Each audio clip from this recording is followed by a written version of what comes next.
Magandang gabi mga kapatid. Ito po si Matt Victorian. Titingnan natin ang forecast track ng Bagyong Hener at Bagyong Helen na international name na Pulasan.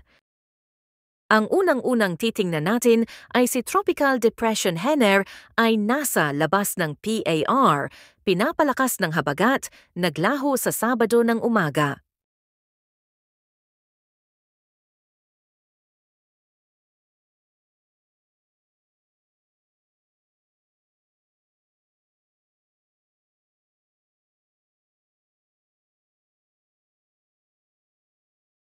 Ang susunod na titingnan natin na bagyo ay si Tropical Storm Helen, may international name na Pulasan. Ang pulasan ay prutas galing sa Malaysia, pinapalakas ng habagat, naglaho ng Biyernes ng hapon.